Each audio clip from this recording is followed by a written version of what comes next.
What's up, everybody? So in this next episode, we'll talk about getting over some mental challenges, some positive outlooks in life. So I talk about my experiences, and I hope it'll help you out. So check it out. Right on.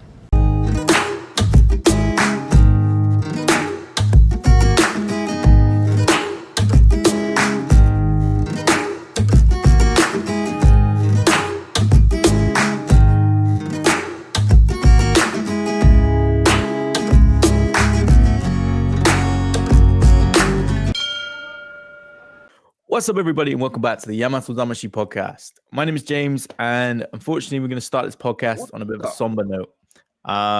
Enson, the news broke about a day or two ago that unfortunately Anthony Rumble Johnson passed away at the young age of 38. And just before we start this podcast, I just wanted to get your thoughts on that situation.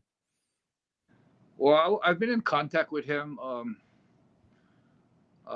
When COVID first started, I reached out to a lot of the fighters to make a video of punching out COVID. So I reached out to him. He responded back. It was really neat because, he's a huge name.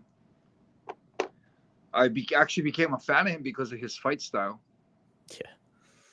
And it was funny because after correspondence with him, he finally sends me a video. Because I kind of, I offered him to make him a bracelet. And I know he was into Power Stones. So he sent me a video and he's saying stuff like, that, wow, I'm all choked up. I don't know what to say. I'm actually talking to Enson and Inoue, and I'm thinking to myself, you're Anthony Rumble Johnson. I'm only Enson and Inoue. What are you talking about? That's what I was thinking. But apparently he was a real huge fan. And we corresponded on Instagram, and I was really looking forward to meeting him one day. I actually asked him to come to the podcast, which he was excited to do. But I guess because of his health issues, we really couldn't get things around. And, I know he raises, I think it was bullies or pit bulls, not sure which one it was, but he used to raise animals too. So we had a lot in common. Man, I knew he had a health issue. He asked for prayers once. I sent him prayers. But man, I had no idea that it was that serious, and I thought maybe it was as serious as him losing his ability to compete. But man, for me, it was a shock.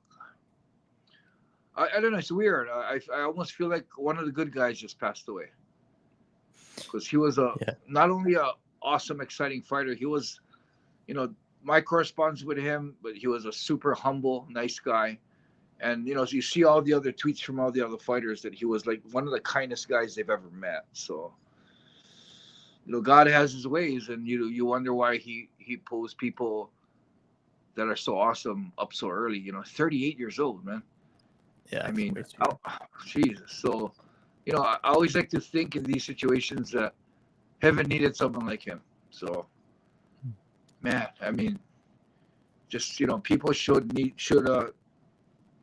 cherish their life every day, waking up every day. I mean, I woke up today not even appreciating it, and that's a reality check for me. We should really appreciate what we have. We should really appreciate the people around us that we love and love us.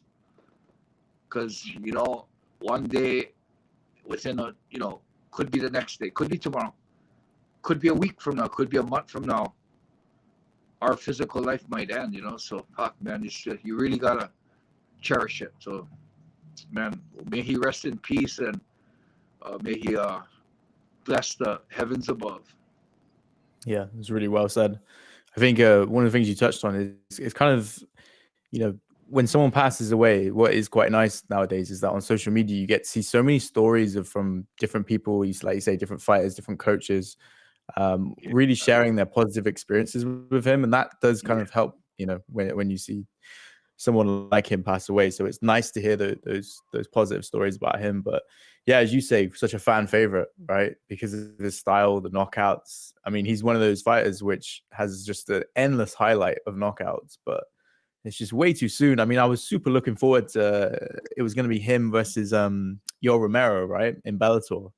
And that sounded like such a fun fight. And I think all the fans were really looking forward to it. So just super shitty that he's gone. Super nice guy by the sounds of it. And we wish the best for his family and friends, right? So Well, the other thing I wanted to say that if we can take off a positive of Anthony Rumble Johnson passing is, people in life nowadays, they really get depressed over things that happen in their life. For perfect example is like Adesanya getting knocked out. How devastating that is. But he took it really well, and then you just think about it. You think, okay, man, you see Adesanya get knocked out, and you just feel like, wow, is he going to be okay? How is he going to emotionally take it? And then as soon as you're thinking that, you hear that Anthony Rumble Johnson just lost his life, and you think, wow, that's a little pebble in the pond, compared to what Anthony Johnson went through. And it kind of puts life into perspective, when people think that their life is so bad and so hard that they don't know if they can handle it. And then you see that there are other people in the world that have way worse situations and way harder lives than you. I mean, it puts things in perspective that, hey, don't be a pussy, Yeah. be strong, because there's a lot of people. I always think that there's a lot of people worse off than you. No matter how bad your situation is, remember that there are people out there that are way worse off than you. So stay strong and keep walking forward, man. So, man, all of a sudden my little worries here and my little things that I thought, oh man, I got to do this, I got to do that. Oh no, this is going to happen. I mean, yeah, there's this guy wandering the town now, just stealing stuff from our shops. And, it's so petty, it's so petty when you think about what actually happens in real life. Yeah. Yes. Yeah. And that's actually quite a great segue, to be honest, because today's topic was around mental health tips. Because, out of everyone I know in my life, you're probably the person I know that's able to sort of push themselves mentally the furthest. You're definitely a veteran in that arena. And so I wanted to see if we run through a couple of questions, and maybe there's something that helps someone who's going through some stuff, and maybe helps them get motivated. So let us know if it does help. Please write in the comments and share this as well. But so we're going to go straight into it. And I think the first thing I really wanted to know was, when you watch your fighting career, it's really evident that, you're able to push yourself mentally really tough. But I wanted to know, was that always the case when you were younger? Were you, was that your kind of mentality to always sort of push yourself to the max?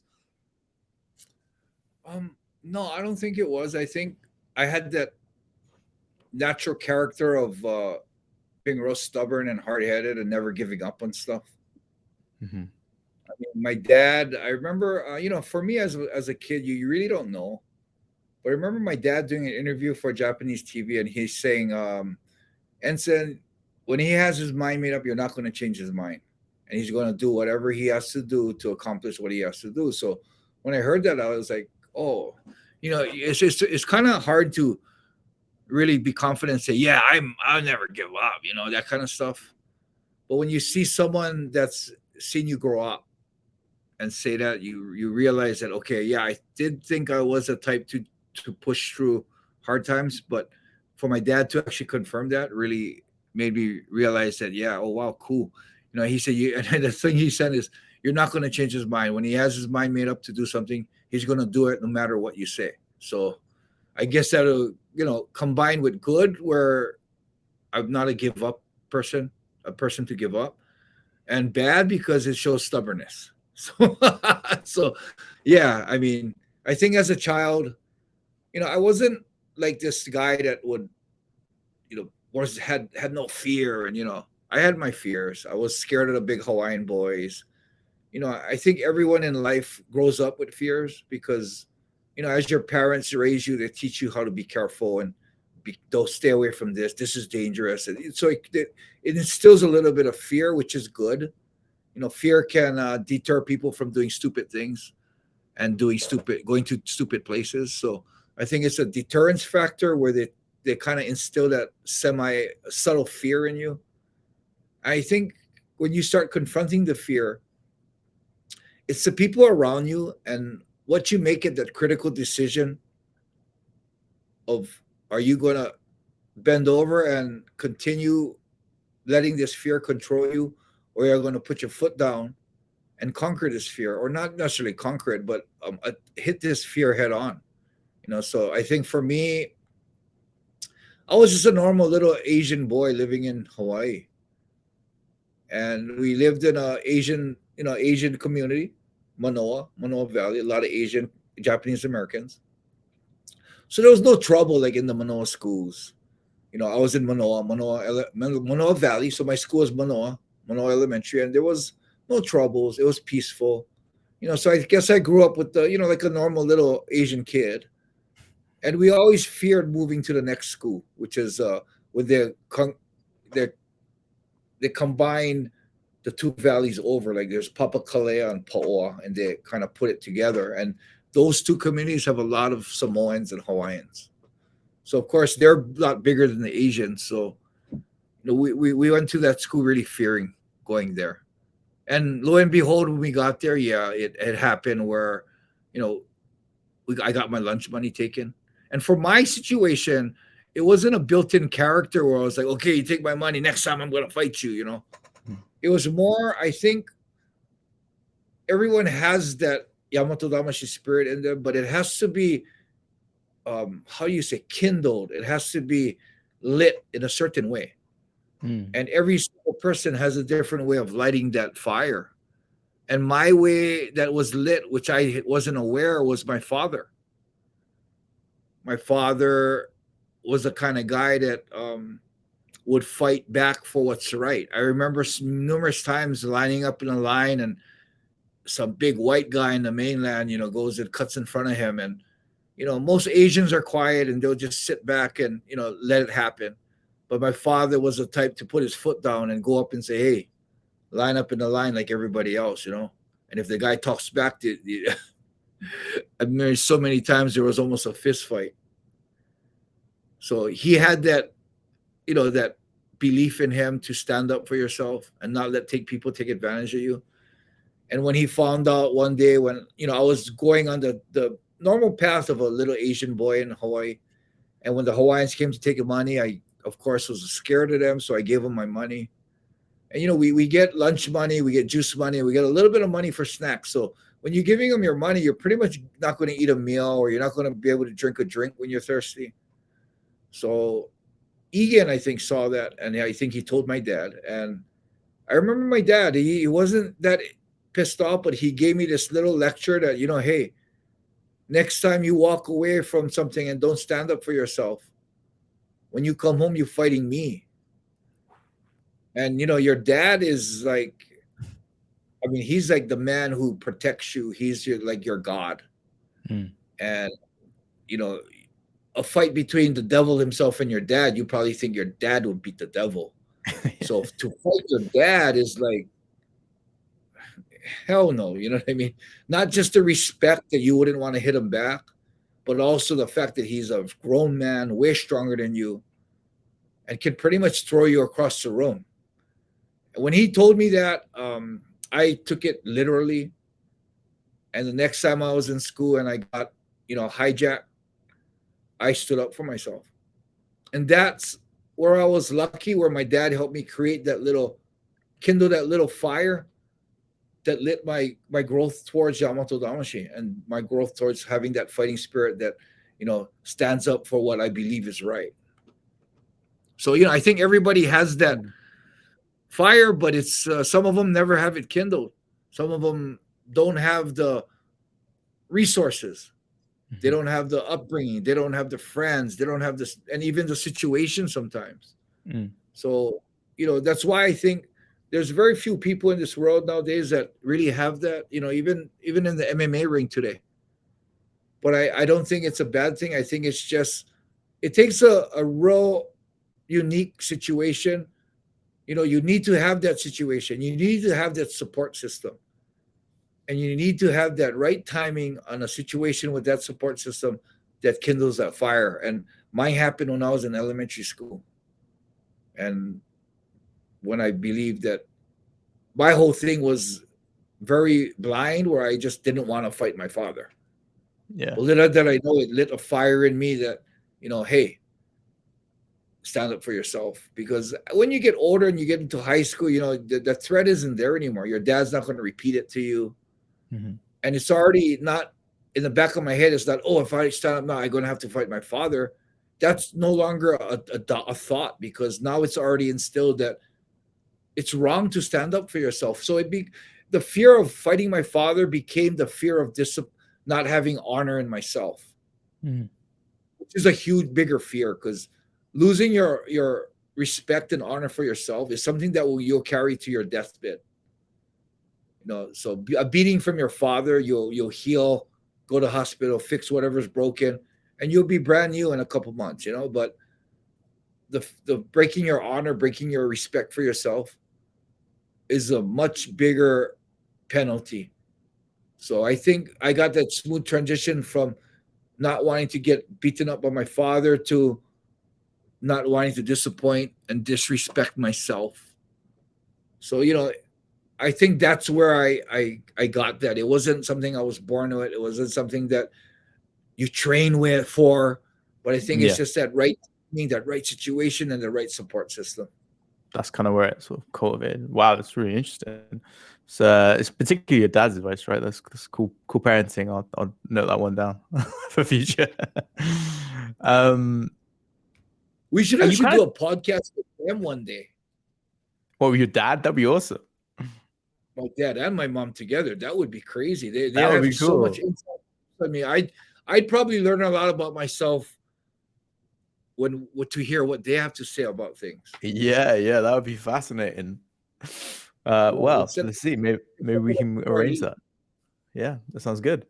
I wanted to just kind of touch on something, but you gave a little bit of advice on this subject when we first started the podcast. But one of the questions was, if someone suffers a huge setback in their career, and it doesn't have to be in fighting, it could be anything, what's your advice to them to really sort of get back on things again? Because it's quite easy to sort of fall in that slump, right, when things don't go your way.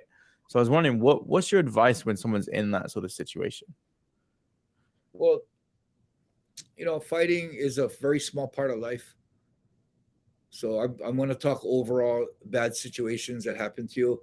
I believe in my head that everything that happens to you, good or bad, there's a reason for it. And your job is not to figure out why. Your job is to keep moving forward, staying positive, because you will find out why.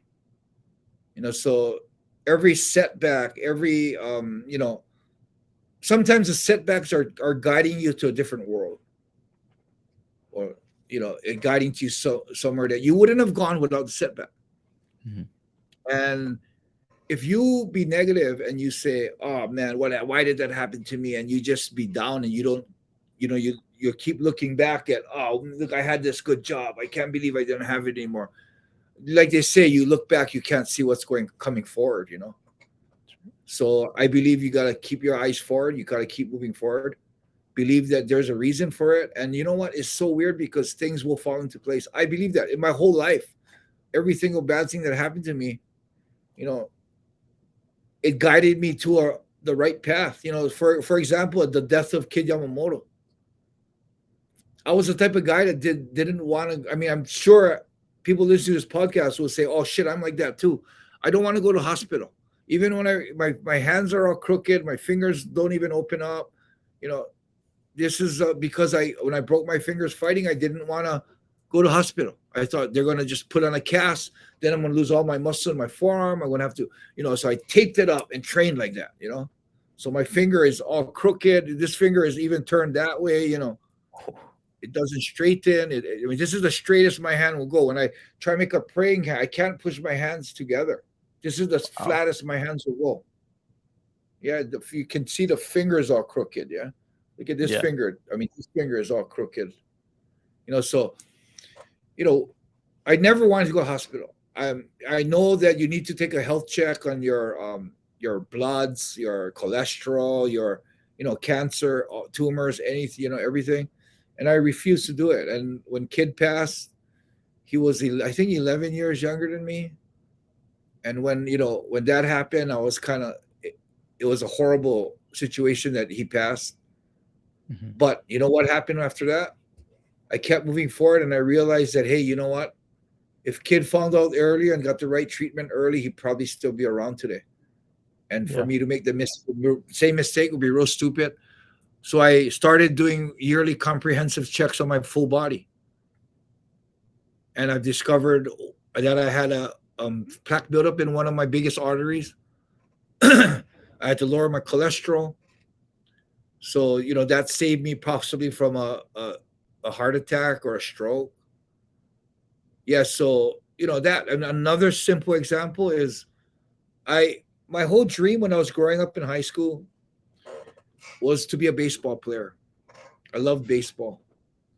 I mean, in high school, or not in high school, in little leagues, I would always make the all-star team. I can honestly say without feeling that I'm being conceited, I was one of the better players. And went to high school. Of course, everyone gets a little better in high school, so you're not like one of the better players, but you're an average better player. I made the all they had a all state team that they would pick different players from each high school. So I think I made that team, and I made the second team one year. So I was at the top of the high school level. I used to pitch and play center field. And when I went to college, it was okay. Of course, the basic movement is go to college and then go to pros, play in the major leagues. This is a dream of mine, playing baseball. Went to college, and I I I wasn't offered a scholarship because I wasn't like the top Hawaii guy, high school guy. So I thought, hey, maybe my ability can still get me on. So I went to the tryouts. I thought I did really good. I thought I did better than what I actually was. So I thought I did really good at the tryouts. But I got cut. I think it was the last cuts. I got cut. And I took it where they had a lot of recruits that they're already flew over from the mainland and paid for. And I felt like I have a bad hand on me because these guys are already invested money in, so they're going to want to take them. And the crazy thing is when we went to when we got caught, we weren't even told in person. They told us after the last practice to come to the stadium, and there's going to be a list of names up. If your name's not up there, thank you for coming, and you can try out next year again. So it was like that. It was real cold. And I went to it, and I wasn't on the list, and I realized I was cut. And right there, it was like childhood dreams all disappeared. I was at the time also playing racquetball. Egan was the man. Egan was a state champ. Egan was someone I really looked up to in racquetball. I wasn't as good as him. Never, ever got as good as him. And, I thought, okay, got to stay positive, keep moving forward. Okay, you know what? I'll channel all my energy to racquetball now. So it became a career. I became a professional racquetball player with the help of Egan's sponsors because I wasn't good enough to really get sponsors. Egan's sponsors paid for his hotel. I stayed in his hotel room. They paid for his car. I rode in his car. He had a racket sponsor and shoe sponsors. And I honestly think I don't think I ever got those sponsors on my own name. It was all because of Egan. Oh, Egan's brother. Okay, yeah, you probably might get good too. So you get one. I got rackets. Even Egan would give me some of his rackets. We had shoe sponsors, clothing sponsors. It's all from Egan. So I enjoyed that life. And the real minor that's once said is, if I didn't make the team, I wouldn't be on the racquetball tour. I mean, if I made the team, I wouldn't be on the racquetball tour. So what happened was that we traveled the whole United States and Canada. Playing racquetball. I saw part of the world playing racquetball. I gained a lot of competition experience. I gained the ability to, try and get discipline. I never really got it that good, but create discipline within myself to train and have a good diet. My diet and my discipline was zero compared to Egan, but I did believe I developed a little bit of it. So I was on the right road, got to see, part of the world. And I got to play racquetball and, travel. And, so that was one thing. When I thought my dreams of baseball was gone, it guided me to the racquetball road. Okay. Yeah. So the racquetball road, I'm in the racquetball road now. I'm struggling to become Egan's like top 4. 1 year he becomes the #1 racquetball player in the world. Now I'm this little brother going to every tour trying to qualify and struggling to qualify. And I was at the level where it was like a 50-50 chance I'm not even going to qualify. And I'm playing with all the top local players. And sometimes there's other touring pros that are under the rank of 24 in the world, and they're having to play with the local players. So there's a lot of tournaments I didn't even qualify. And Egan was always in it, so I supported Egan. And it came to a point where I was number 28 in the world, and there was a national tournament. And if I qualified in that tournament, the national tournament was a big year-end tournament. I was double the points. I qualified, which was good because now I get 30 points onto my rankings, which was pretty close to getting over top 24, where the following year I wouldn't need to qualify. I would go fresh because the qualifying tournament is held a couple days before the main tournament. Mm-hmm. So you got anywhere from close to 100 to 30 players locally and traveling pros that aren't in the top 24 playing for 8 spots. Wow. Yeah. You got the 24 top ranked players already being ranked, and they're going to fill you into the 8 slots to create the round of 32s. And because you're like the lowest 8 slots, you're going to be fed into the top 8. So one of the qualifiers is going to play number 1 in the world, the other qualifier number 2 in the world. So you're going to be playing those kind of guys. And sometimes, those guys, the top players aren't there, so you play the lower rankers, but you're still playing the top 16 for sure. So not only do you have to play a tournament before a tournament, you have to get seated with one of the top 16 players in the world. So in this particular tournament, I was seated with this player named Daniel Bremski. He was a real good player. I believe that if I was on my game, there was potential to beat him. But of course, he was a heavy favorite. So in racquetball, we had 3 games out of 5, 3 out of 5 to 11. And I won the first two games. I lost the second game. And the fourth game, which is if I won, would have been the deciding. I remember I had him 10-8. 10-8.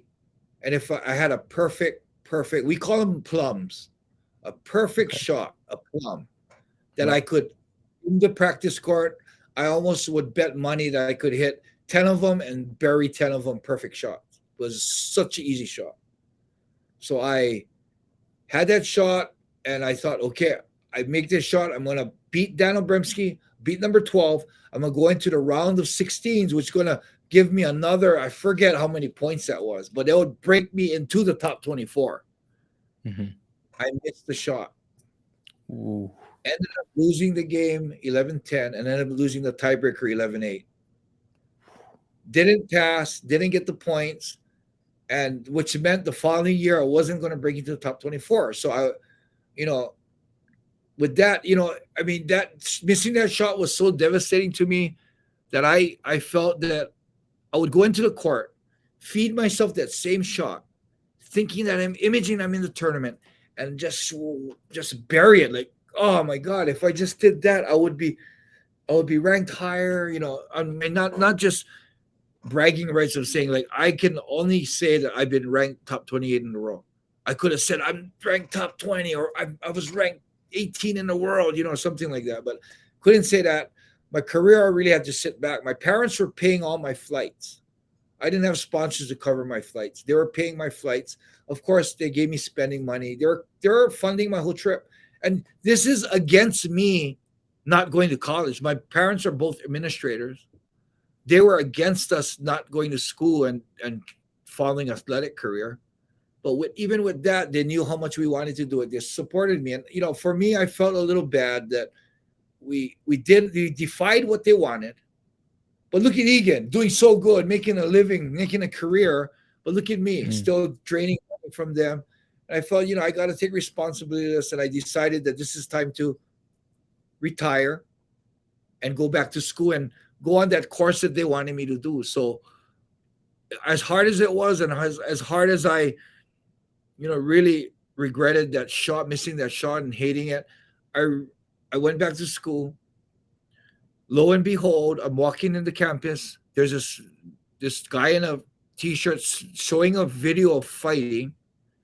And I look at that video and it's like, holy shit, what is that? It's like Gracie Jiu-Jitsu in action. This guy Homolo, which is Hickson's black belt, was there. He was a purple belt at the time, and he was showing Homolo Barros was showing the video, and I was like standing there watching. Like, holy shit, this is cool. And Hawaii, there's a lot of street fights, so I mean, learning to street fight is probably a good thing. And they had the video of the Gracie practitioner beating the karate, beating the sambo, beating all these guys. So I was like, oh, I gotta try this.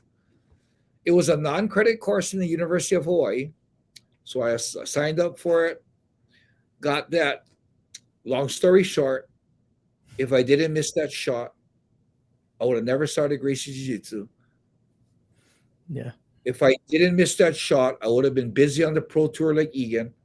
So when Japan's association wanted Egan to come and play, Egan couldn't make it because he was too busy on the tour. They said, how about your brother? And because I missed that shot, I wasn't on the tour, I had time.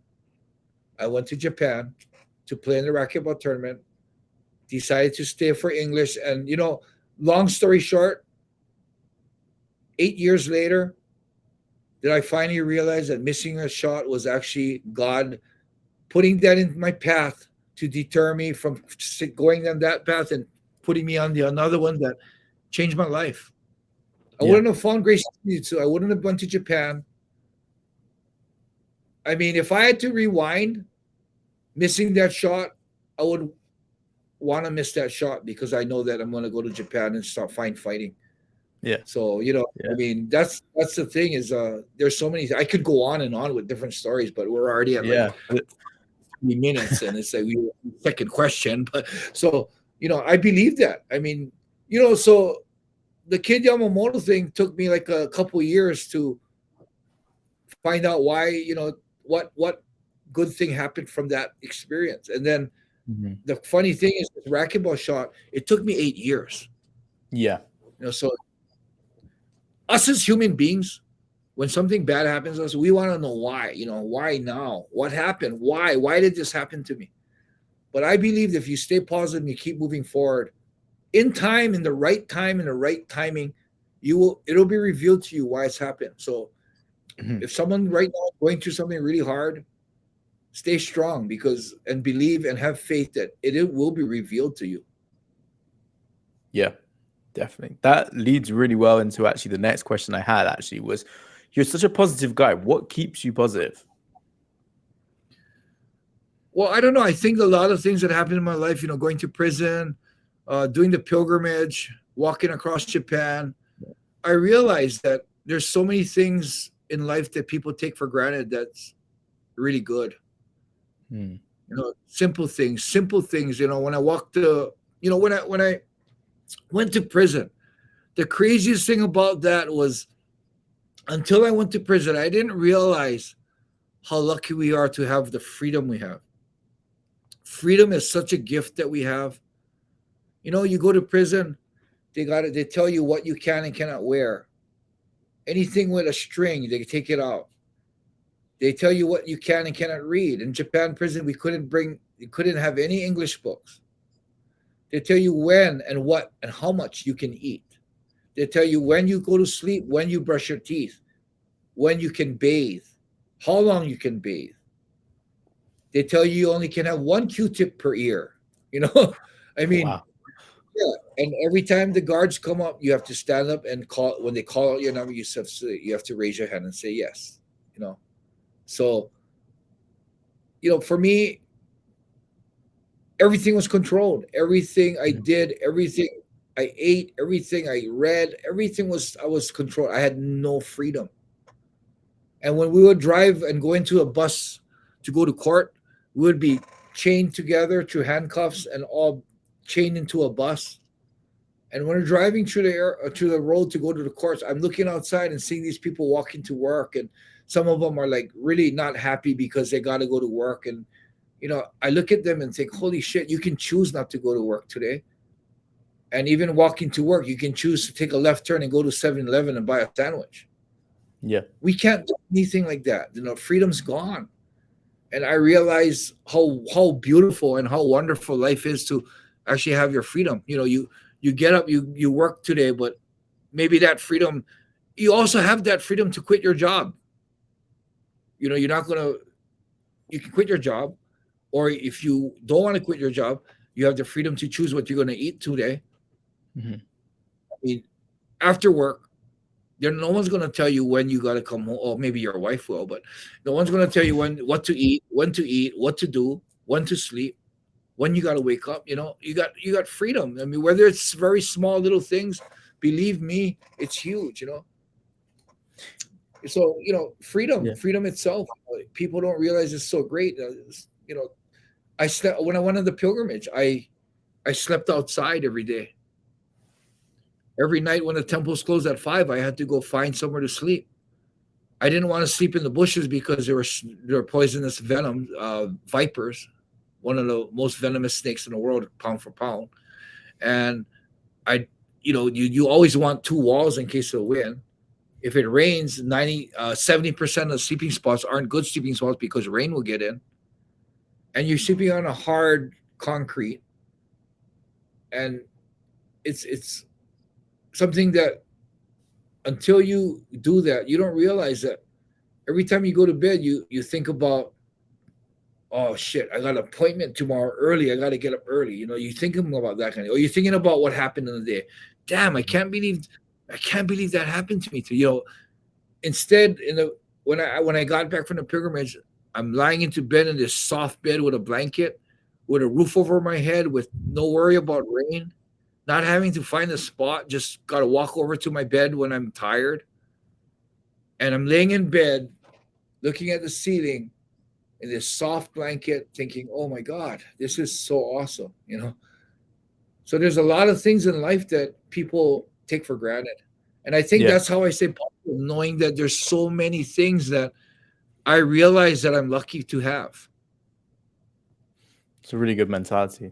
And I think yeah, it was a big eye opener for me personally. When we did that episode on your recent Shikoku pilgrimage, it's like you say, I didn't realize that obviously, when you're struggling to find a place to sleep, it totally changes, how you when you come back, how you think about things. So yeah, real eye opener in that sense. Switching gears a little bit. Have you got any advice for anyone dealing with addiction, or maybe have you helped anyone that's dealing with addiction or had any addiction issues yourself at all? Um, I've seen people with addiction. Uh, I just had a friend that was addicted to oxy, and Oh, you can tell because he starts tweaking. He can't sit still. I've never dealt with addiction myself. I've never professionally helped anyone with addiction, and I'm one of those guys that hate when people sit here and try to talk to people like they've been through it and they know it. Like a good example is one championships when you have these uh, fighters going in and talking. They're like accomplished fighters, but they still have a lot to learn and a lot to accomplish in fighting. And they go in there talking like they've made it. You know, it just it's real corny to me. hmm. You have even the Asakura brothers in Rising. They're going into the boys' homes where they used to be and saying, look what I did. It's like you're still young. You still probably might make mistakes. Don't act like you know it all yet. So for with that said, I don't want to say that I know how to cure addiction or help people with addiction. Um, the only thing I can say that helped my friend through addiction is if you have someone that has an addiction, you got to find someone that they respect and have them have a intervention with them, have a talk with them. Because my friend that had an addiction, his brother couldn't talk to him. His wife couldn't talk to him. His kids, of course, had no idea what to say. Hmm. And they came to me and said, he respects you. He'll listen to what you say. So I had him call him down to the shop one day and had a little talk with him, telling him straight up, calling him out, hey, dude, are you doing oxy? And confronted him with it. And, just told him that, that I just gave him what I thought was the best things to say, like, that how bad it is for you and how disappointing it is for people that love you. You can't let down your kids and your wife, you know. So I believe the best thing to do is to find someone that person respects Mhm. and have that hoping that person has the right words and can talk him out of it. Yeah. So yeah, as far as addiction, you know, that's the only thing I can give as advice because I've never Yeah. experienced it. Yeah. Yeah. No, that's cool. I mean, yeah, we didn't really do like any sort of caveat at the beginning of this episode, but this is this is just your personal experience. You don't have a clue about these questions. I'm just asking you. So, if you don't agree with it, screw you. Yeah. No, I didn't. Yeah, so with that said, we should all point out that these questions we really didn't go over them. We didn't. I didn't brainstorm. James sent them to me to read, and I was like, yeah, okay, that sounds good. I should think about these questions one day. And I got so busy here in Hawaii that I was like, we'll do it tomorrow. It's like, oh, can we push it? Because I didn't really look it over. And then it's like, okay, the next day, I still didn't look it over. So it's pretty much straight up, no plans, no skit, no setup, Yeah. straight up. So that was my answer for addiction. I'd never been through it, so I really can't give good advice for that. I think what you said though was good advice though, because that makes sense, right? Sometimes, if it's hard to get through to people that are addicted. So by having a channel that they do respect, that is, it's a good way in to try and get that person's ear. Yeah, and But yeah, the thing with respect is it doesn't mean that person respects because that's the boss or the father, yeah, Like it's true, so true. guy who was there, like, oh, he could have the chief go talk to him, or his top guy go talk to him. And then it's like he'll be like in his under his breath, like, who the fuck are you? Don't talk to me. Even if his father, you do is he respect his father. Mhm. So you got to find someone that even someone that he's a fan of. For me, it was the guy was a fan of mine, Mhm. so he looked up to me in that sense. So I think that's probably the best thing I can give. Yeah, if you find someone, not necessarily his older brother or his father or his boss, but someone that he looks up to and respects. Yeah, no, I think that's good advice. What about when someone's feeling burnt out? We all get those moments, right, where we're just, whether it's on a job, relationship, life, what's your advice to people maybe feeling burnt out in a situation? I feel if you burn out, take a break. Don't force yourself. Take a break. But it's a fine line. Yeah, it's a Mm, fine line on whether you might be giving up too early. mhm, So that's a hard one because what is the definition of being burnout, and what is the definition of just being tired of what you're doing and wanting to just leave your leave your uncomfortable zone and go into a comfort zone where you want to do something that you enjoy. So mhm. in my fighting career, training every day, 3 times a day, 2 hours every session, or actually the last session was 4 hours, so about 8 hours a day. I could have said in the middle of my career I'm burnt out, but I wasn't burnt out. I was just fucking tired from all the training. Yeah. So I don't know. Yeah, that's a hard one too because I wouldn't want to tell somebody that's in the midst of their career and just not really burnt out, thinking they're burnt out, Mm, just going and say, I gotta get off to not train anymore. Take a whole month off of training when it's not being burnt out. It was just he's not ready to push through the hard times and the body pains. Yeah. yeah. So if you can decide that you're really burnt out, I think the best thing to do is take a break. Yeah. That's interesting. Yeah. It's like you say, it's about how you perceive burnout, I guess. So, Yeah. interesting. It's an interesting one, actually. How much do you dwell on the past, but also how much do you dwell on the future? I don't dwell on the past at all because the past is the past. And the past is what makes who I am today. I have, Sarah is probably one of the best things that happened in my life. And she has her ups and downs in her past. But I like everything about her past now. I mean, when I was first met her and I was immature, I was like, oh, you had that ex-boyfriend and that fucker took advantage of you and I'm going to beat him up now and, that kind of shit. Mm-hmm. But then I realized that I love the person that I have right now. It's the greatest person that I could ever have in my life. And it's like, how did that happen? Is because all the experiences she's been through, the good and the bad. And if I really do love the person that I have now, I have to thank all the experiences that she's had.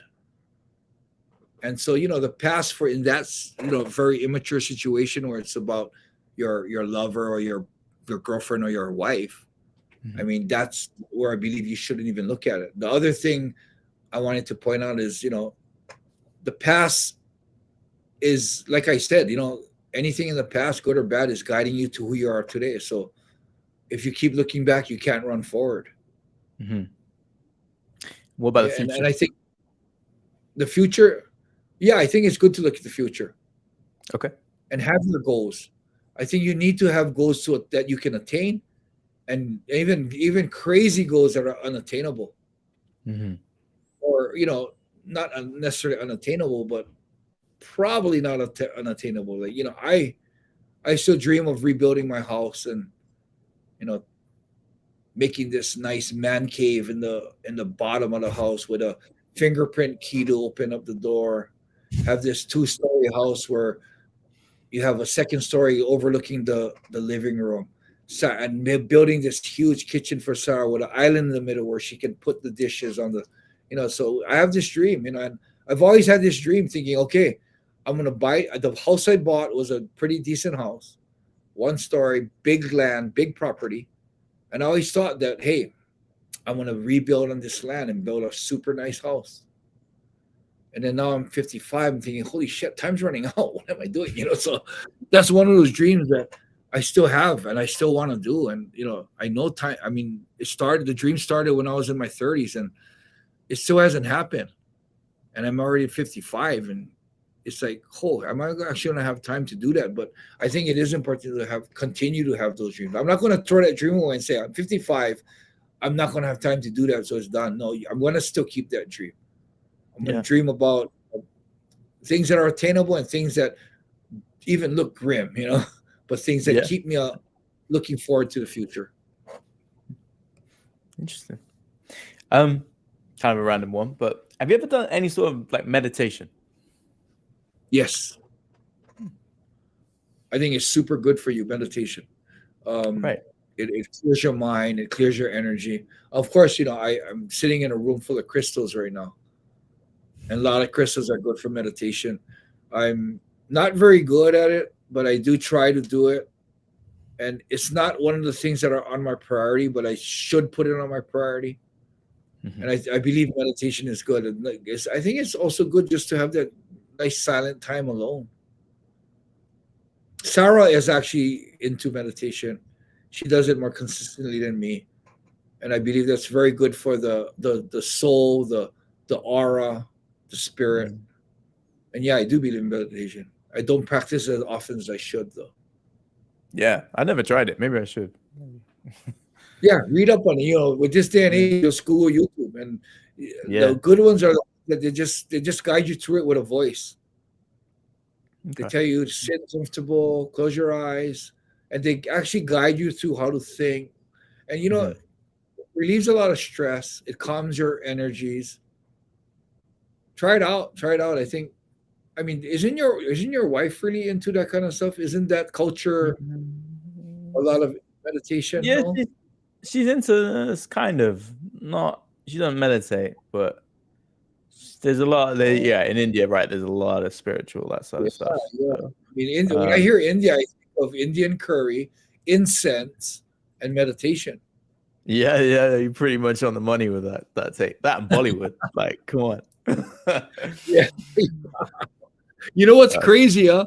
I love Indian curry. I love incense. I even got all my incense here. But I love meditation, but I don't do it enough. So I gotta do that to complete my Indian side of me. You have to take a trip to India, man. I just heard how dirty it is. I'm scared. It's I was supposed to go in 2020, but it didn't happen. So you know what? You go first and let me know how it is. And maybe. Well, Thailand's a lot cleaner. So Thailand's pretty dirty alone. So I think when we go to Thailand, just imagine a little more dirty than this. I don't know. Well, I don't want to shit on it because I don't know, you know. So there's beautiful parts of India, right? So there's the Golden Temple, the Taj Mahal, all that sort of stuff. But yeah, I hear what you're saying, right? Like my missus, I not. Ask your wife, but do they oh no just no, shit on this? oh maybe in like Delhi or something, but she's from Okay, so different parts. It's like different parts, right? Yeah, it's like anywhere, right? You get your nice parts somewhere, you get worst parts somewhere else. So I'm just being this fucking total ignorant person that has never been to India, I know judging it by what people. gotta go and find out, but yeah, it's a funny one. No, we were supposed to go, and then her grandparents that lived out there unfortunately passed away in the last year, so it's kind of slowed that down. But hey, there's still one day probably we'll check it out. you know what though? Like what Dad said when we were playing racquetball on the tour, people thought Hawaii people lived in grass huts. Oh, really? And I actually had some mainland Caucasian mainland people ask if we have airports in Hawaii. It's like, yeah, we didn't paddle on our surfboard here. Yeah, it's so like, I guess it's maybe funny, I'm showing like, stupid ignorance right now about India. Sorry. It's the American stereotype, but what can I say? I'm taking a piss before, but yeah, man, it's I can't remember what we were talking about now. We kind of gone off on meditation. Sorry, yeah. So we're You need to meditate your mind. Yeah, I need to focus. But speaking of focus, how about that for a segue? I wanted to ask you, at the times when you felt like giving up, maybe whether it's in fights, anything else, is there anything that you particularly focus on? Yeah, well, in the fights, okay. One thing I want to say before I talk about this, in the fights, I've never had that feeling to give up because I created such a mindset that I expected the worst. I was ready for the worst. Like, which is, I was ready to die. I was honestly not like this majority of fighters today that speak it but don't really feel it. I really did accept that I possibly might die today. So when you accept something like that, no matter how bad your stamina runs out, no matter you break one arm, you've ever heard of situations where active shooter, and you're like, whoa, active shooter. And they come on and said, nobody died. So, oh, wasn't that big a deal then? But then you later hear that some guy got his arm blown off. One guy got shot and he's paralyzed from the hip down. Oh, but nobody died. You know what I mean? It's like, that's how big the vision of death is, that if you didn't die, then, oh shit, it's not that bad. So for me, already going into the ring, accepting that I'm going to die. Whoa. If you break my arm, it's nothing. So I've never, ever had that feeling of, holy shit, I might give up. I got to give up. This is getting bad, because I was already mentally, emotionally ready to die. So yeah. With that said, I didn't ever feel that, but in training I did. Right. Like when my body is fatiguing so bad that I'm hitting mitts, and Watanabe Sensei has 5-minute rounds with 30 seconds rest, and we're hitting mitts, and I could feel my arms. I'm doing just a 1-2, 1-2, and I can feel my arms burning, thinking that there's no way I'm going to be able to punch anymore. And I'm thinking, I hear the bell ring, and I know it's like, oh damn, that's only halfway. I still got 2.5 minutes. Thinking my arms are burning so bad, I'm thinking there's no way I'm going to punch 2.5 minutes. So mentally already there's a weakness there with me saying, oh my God, how are you going to handle this pain for 2.5 minutes? And when you think about a human being, pain, you don't even want to suffer it even for 5 seconds, But you know what? If no matter how bad the pain is, if someone tells you 1 more second, you could probably muster up the strength to go 1 more second. And I believe that when I felt like giving up in training, it's all about your mental state. You have to play games with your mental, because very, very, very rarely, unless you're like a Navy SEAL or a Green Beret, you're not going to ever do anything to physical failure, because before you actually hit physical failure, your mind's going to make you give up. You see all these fighters out here going and hit mitts, and they spar continuous rounds, and after the last round they lie down on the mat, they can't move. They say, I done, I gave everything I got. No, I bet if you went to them and said, hey, you know what, the building's going to collapse, get out of the room, he'd get up real fast and run out of the room. It's that mental state, you know. So most people who give up in training, and what they do is because they mentally give up. So the job for you is to play games with your mind. So for me, when I'm burning and I'm hitting mitts and I'm burning, I'm thinking, okay, mentally, I can do 10 more punches. So let's do 10 more punches and fool myself and say, that's all you got is 10 more punches. And when I finish the 10th punch, my mental will be like wanting to just drop my hands and lay down. But then, boom, you reoccur and say, 10 more. Come on, just 10 more. And then you push out 10 more. And then there comes to a point where you're not going to be able to do 10 more. So then you change it. And you say, okay, good job. 5 more, Enson, 5 more. And you believe and trick yourself. And you can, believe it or not, you can push 5 more. And then when it comes to that road nitty-gritty point where you are training so hard and you're just going to do 1 punch at a time. 1 punch at a time. And you know what? No matter how tired I am, no matter what, one Enson, just throw 1 punch. You can throw 1 punch. It might be an ugly punch, it might be a weak punch, but you can throw 1 punch. So I believe the way to do it is to trick yourself. And you know, it's hard to do that because you can say 5 more punches, but inside you know, fuck that. I know it's not 5 more punches. I'm going to tell myself 5 more, and you're going to give up. Mm. The reason why I learned this was probably because of my brother Egan.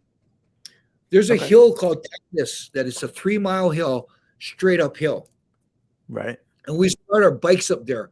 Our rule was that we cannot go downhill, so we can't go rest and go back down, which you probably wouldn't want to do because we'd have to climb it back up.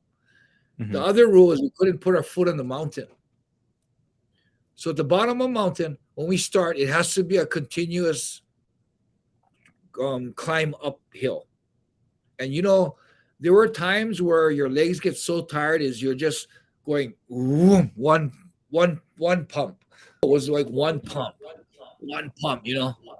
And it was so bad, it got so hard that it was actually literally that. Just going one pump at a time. Yeah, 1 pump at a time. So it got, you know, it was like a curve up the mountain. You're going zigzag up the hill, just continuously going up the hill. And I don't know the mountain. Egan's done that several times or dozens of times.